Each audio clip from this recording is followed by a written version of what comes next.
Olá, queridos irmãos, bom dia, boa tarde, boa noite ou boa madrugada para quem está me ouvindo em diferentes horários. Que a graça do Senhor Jesus Cristo, o amor de Deus e a comunhão do Espírito Santo esteja com todos nós. Na meditação de hoje falaremos sobre Daniel capítulo 2 e a grande esperança da humanidade.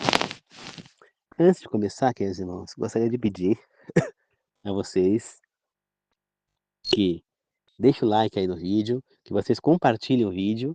E quem quiser comentar nos comentários agora, no decorrer do vídeo, no final do vídeo, fique à vontade, é opcional, tá bom?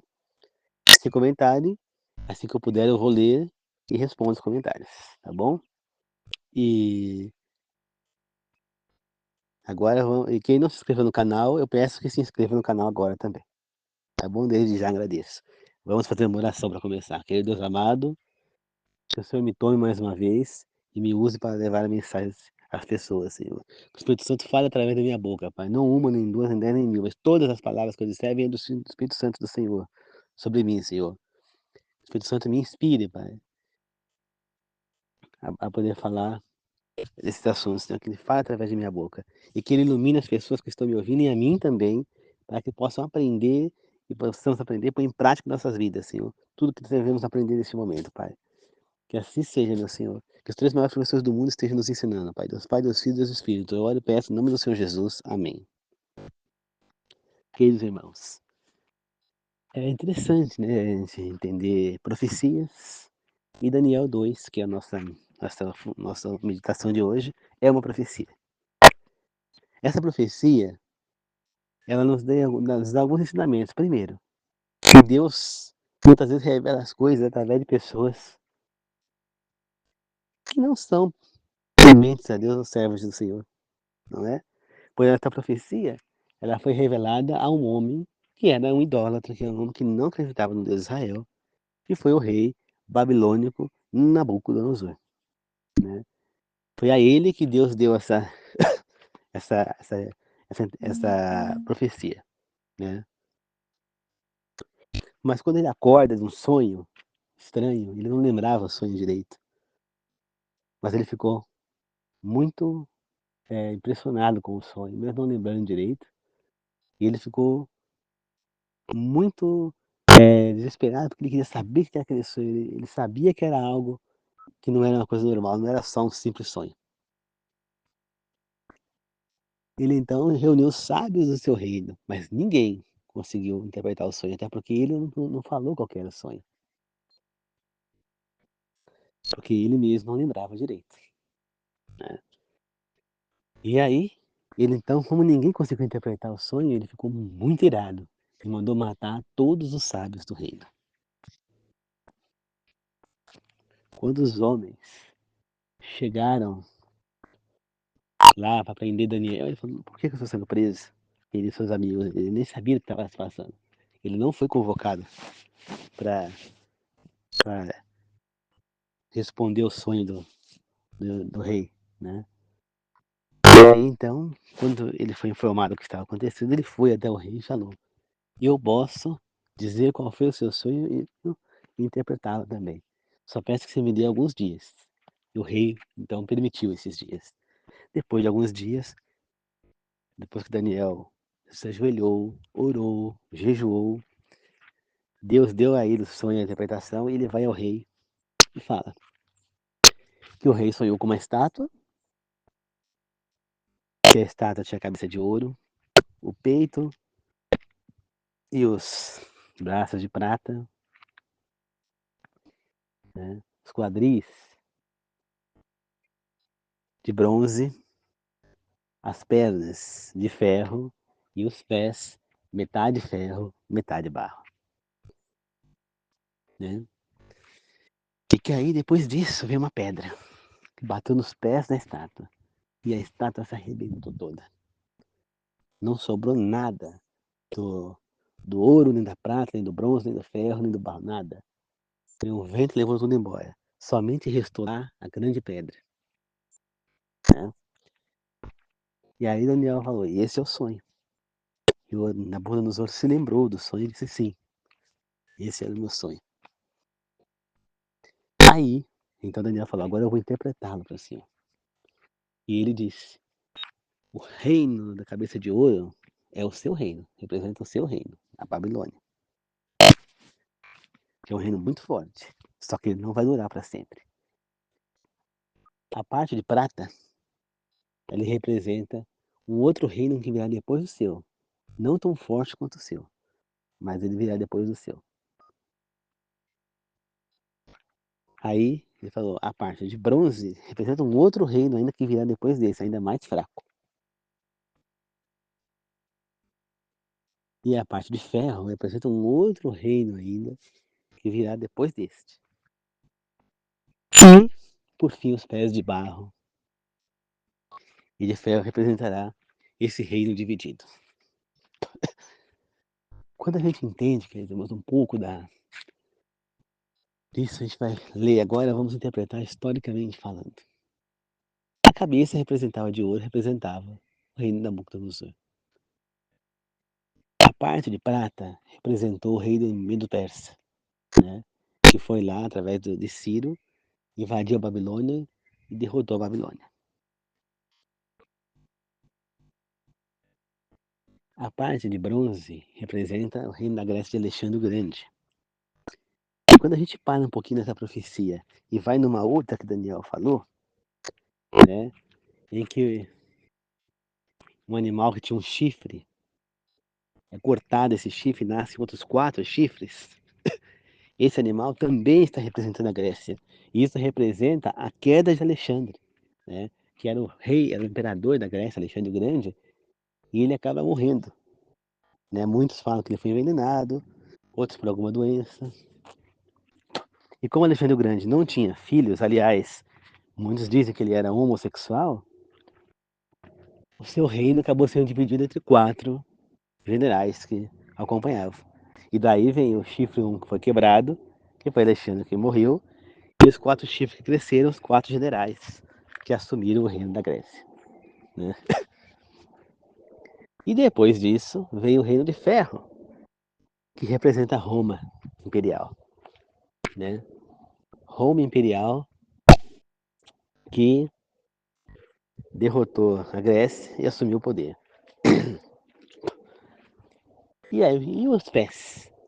Os pés representam as 10 tribos, né?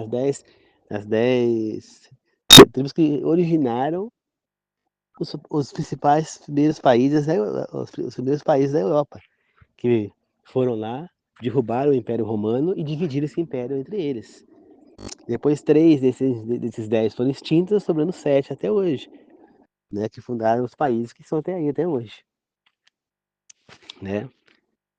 Só que a profecia não para por aí. Né? Depois diz que veio uma pedra que acabou com tudo e que dizimou tudo que tinha ali, que não tinha nem vestígio mais daqueles fragmentos, lá, dessas pedras preciosas, né? Não tinha mais ouro, nem prata, nem bronze, nem ferro, não tinha mais nada. Sumiu tudo, só sobrou a pedra. Essa pedra representa o reino de Jesus, né? Então, é por isso que esse capítulo nos traz uma esperança. Por quê? Parte dessa profecia já se cumpriu, né? Já teve esses reinos todos, né? Então a gente vê historicamente que a profecia já foi cumprida parte dela, né? Mas falta uma parte, a pedra, né? A pedra. E essa pedra, ela bateu aonde? Na cabeça da estátua? Não. Ela bateu no busto da estátua? Não. Nos braços, nas pernas? Não. Ela bateu nos pés da estátua.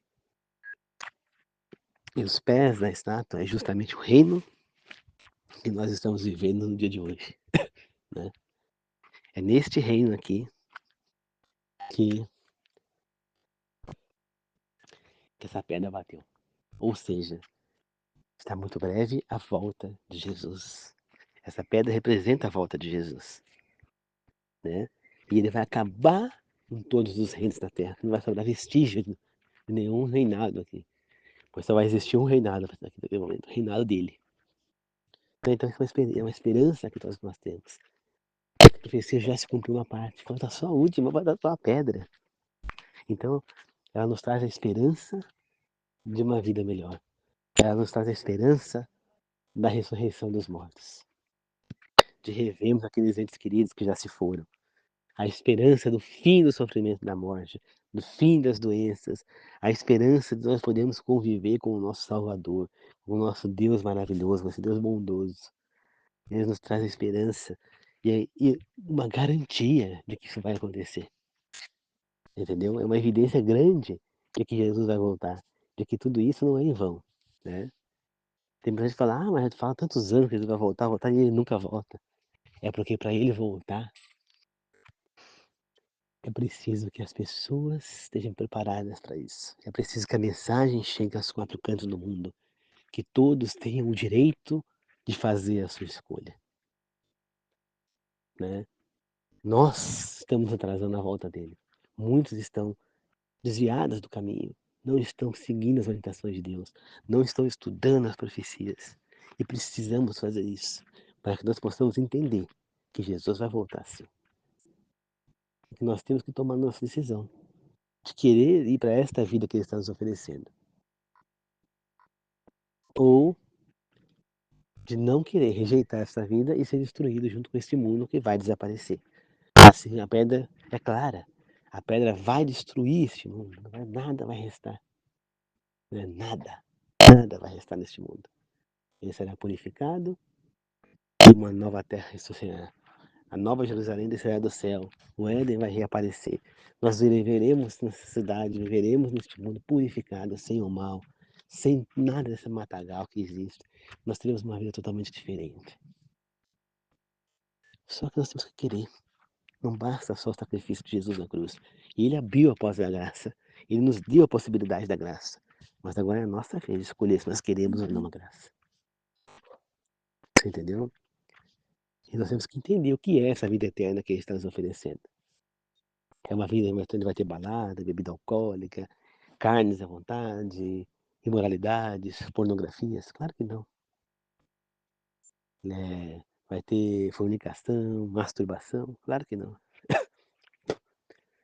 Deus escolheu, Deus está nos oferecendo uma vida sã, perfeita, livre do mal, de sentimentos que não vêm de Deus. A vida que Ele está nos oferecendo é uma vida onde nós usaremos a alimentação original, vegetariana, né? Comeremos frutas, verduras, tudo que tem semente, se alimentaremos da árvore da vida. Não existirá mais a árvore do bem e do mal, porque a nossa decisão já foi tomada. Diferentemente dos nossos antepassados no Éden, eles deveriam tomar a decisão de seguir no Éden, no paraíso, ou não, né?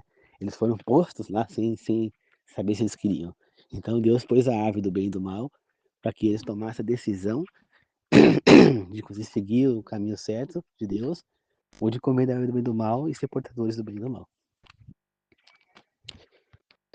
E eles escolheram comer da árvore do bem e do mal e abandonaram o Éden. Eles escolheram sair do paraíso, né? Daquele mundo que Deus estava oferecendo, né? É justamente aquele mundo que Deus está nos oferecendo agora. Era o mundo que Adão e Eva tinham. Viver lá, sem morte, sem dor, sem o mal, sem sofrimento, sem doença, né? Então, essa era a vida que Deus ofereceu para Adão e Eva e eles rejeitaram. Agora, Ele está nos oferecendo essa vida também. Só que com a diferença que nós vamos entrar nela já decididos. Então, nós não teremos lá a árvore do bem e do mal.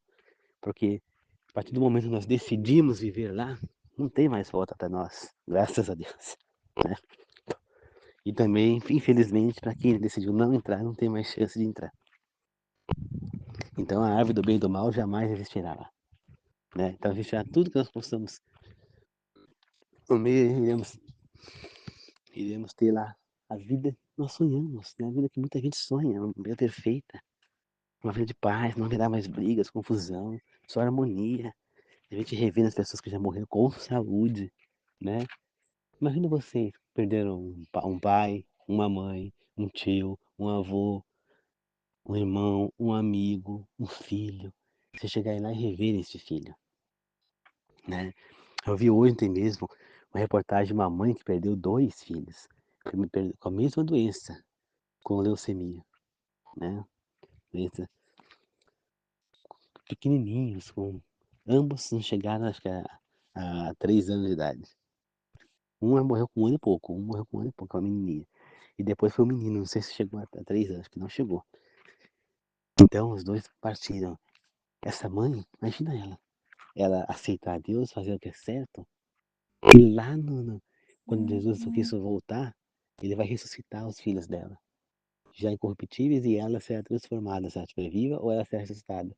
E ela vai poder lá estar junto com seus filhos e mais, terminar de criá-los, vivendo com eles no céu, no céu não, aqui na terra mesmo, no paraíso que vai acontecer aqui. É uma vida linda que ele está oferecendo pra gente, queridos irmãos. Só que tem muita gente que não quer abrir mão do mundo, que acha que tá certo comer carnes imundas, que tá certo beber bebida alcoólica, que tá certo a fornicação, a pornografia, todas as coisas erradas do mundo, né? E ficam dando muito mais valor para essas coisas do que para Deus. E não percebe que a única coisa que vai nos levar a um paraíso, a uma vida perfeita, é Deus. Então essas pessoas estão rejeitando esse paraíso quando elas escolhem o mundo, né? Só que esse mundo vai ser destruído. Então, se elas querem continuar nele, elas vão ter que ser destruídas junto com ele. Não tem outro jeito. Porque esse mundo não existirá mais. Não existirá mais. O que existirá vai ser um paraíso. Vai ser um novo mundo que será purificado. E aqui nós viveremos para sempre. E é isso que a profecia de Daniel está nos ensinando, nos dando essa esperança e essa certeza. Será que nós estamos preparados para isso? Será que realmente nós tomamos a decisão de seguir essa vida? Se você realmente está querendo servir a Deus, a primeira coisa que você tem que fazer é começar já a fazer isso agora. Então, comece a diminuir o consumo de carne, abandone o consumo de bebida alcoólica, abandone a pornografia, abandone a masturbação, abandone a fornicação. Procure fazer o mais correto possível as coisas. É claro que nesta vida nós não vamos conseguir fazer sempre certo, até porque nós só vamos estar 100% livres do pecado quando formos transformados. Neste momento nós ainda dependemos muito de Deus para não cair em pecado. Mas nós podemos resistir. E Deus está vendo que nós estamos resistindo. Claro que em algum momento a gente vai tropeçar e cair no pecado. Isso não é errado. Isso é uma coisa normal, porque nós não temos o poder de, de vencer sempre o pecado. Não. Nós somos fracos. Nós não temos essa força. Mas é muito importante que a gente aproveite, queridos irmãos, o tempo que nós temos aqui, nos preparemos para essa vida. Eu falo por mim, desde que eu resolvi me voltar para Deus, desde que eu resolvi aceitar as suas vontades na minha vida, desde que eu resolvi me crucificar com Cristo, né? Desde que eu decidi não ser mais eu, deixar que Cristo viva em mim, minha vida só melhorou. Eu só pude aprender coisas, pude evoluir muito, pude enxergar coisas que eu não enxergava, pude ter mais saúde, né? Antes eu vivia com pressão alta, eu vivia com um nível de ansiedade muito alto, mal-estares terríveis. Hoje em dia, praticamente eu não tenho mais mal-estares terríveis de ansiedade. A pressão não sobe mais, eu nem meço mais. Né? De vez em quando, no frio, pode ter aquela descontroladinha. Eu tenho arritmia, então isso pode descontrolar um pouquinho, mas eu não tenho pressão alta, eu não sou hipertenso, eu já fiz exames, nunca deu nada. Né? Então é assim, queridos irmãos. Nós temos que entender que Deus, Ele está nos oferecendo uma vida perfeita, de saúde, de amor, de alegria. Por que rejeitar isso? Tantas pessoas falam que não queriam morrer, que tem medo de morrer, né? Pessoas falam que queria viver bem, queria viver um paraíso, mas rejeitam a única oportunidade que tem. Jesus está oferecendo justamente isso, não morrer mais. Será que é difícil a gente entender isso, gente? Até quando nós vamos ser rebeldes? Até quando vamos deixar o mal falar mais alto em nossas vidas? Fica aqui essa meditação. E lembre-se, agarre-se em Daniel 2. É a maior esperança que nós temos. Né? e una a ele os textos de Jesus, que ele foi para o céu e na casa dele tinha muitas moradas. E que ele ia preparar esses aposentos e depois voltaria para nos buscar, porque onde ele estava, nós também estaríamos. E agarre também em Atos, quando Jesus sobe ao céu, os anjos falam, por que estão olhando para cima? Esse Jesus que foi ao céu, da mesma maneira que ele subiu, ele voltará. Nesse mesmo lugar. Eu não esqueço disso, queridos irmãos. Tá certo? Então, nós temos essas evidências. Será que vocês estão prontos para essa volta? Ou será que vocês vão ficar para trás? Fica aqui essa mensagem. Vamos para uma oração de encerramento. Querido Deus amado, obrigado por mais essa meditação. Obrigado por estar comigo, Senhor. Não dê paz às pessoas que estão me ouvindo, sejam inscritas no meu canal ou não, e as que não estão ouvindo, inscritas no meu canal, e nem a mim mesmo. Se nós estivermos andando no caminho errado, Senhor, permita que façamos o certo, Pai, que estudemos a Bíblia, Senhor, que estudemos as profecias, e que nos agarremos, Senhor, a Daniel 2 e as mensagens que estão já na Bíblia da sua volta, Pai. Estamos ansiosos pela sua volta, Senhor, que Jesus Cristo possa estar voltando e nos levando a esse paraíso que está nos oferecendo, Pai. Que nós possamos viver para Deus e sempre com Deus, Senhor. Que o sentimento de mansidão, de paciência, de humildade, de simplicidade, de sabedoria possa imperar em nossos corpos, Senhor, para que nós possamos tomar a decisão correta, Pai. De passar o bom exemplo às pessoas para que elas se voltem a Ti também, Senhor. Que assim seja, meu Deus. Que voltemos a estar contigo, Senhor.